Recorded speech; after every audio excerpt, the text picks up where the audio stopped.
40 anggota Dewan Perwakilan Rakyat Kabupaten Aceh Timur dari sejumlah partai politik resmi dilantik dan diambil sumpahnya oleh Ketua Pengadilan Negeri ID. Prosesi pelantikan dilakukan dalam rapat paripurna DPRK Aceh Timur masa jabatan 2019-2024 di ruang sidang A DPRK Aceh Timur pada Senin 2 September 2019.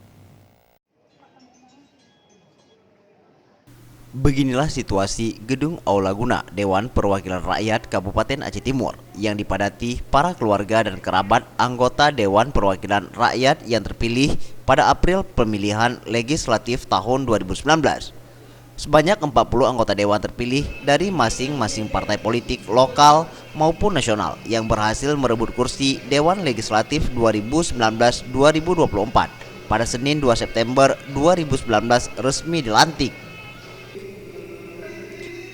Pelantikan dan pengambilan sumpah para dewan terpilih itu dipimpin langsung oleh Apriani, Ketua Pengadilan Negeri ID Aceh Timur. Sekretaris Dewan Jubir mengatakan dari 40 anggota DPRK tersebut, sebanyak 10 orang merupakan wajah lama yang kembali menduduki kursi dewan di tingkat DPRK Aceh Timur. Selebihnya adalah wajah baru yang terpilih pada pemilu 17 April 2019.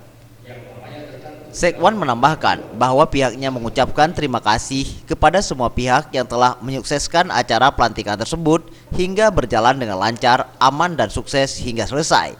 Selain itu, Bupati Aceh Timur Haji Asbalah M. Taib meminta anggota DPRK Aceh Timur terpilih terus membangun koordinasi dan bersinergi bersama eksekutif dalam membangun Kabupaten Aceh Timur.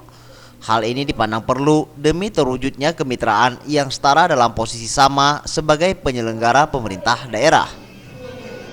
Kita punya anggota DPR buat tulis. Bisa tidak kita kerjasama dengan siapa? Kepala desa untuk mengawasi pembangunan yang seragam. Apakah itu pembangunan di mana saja?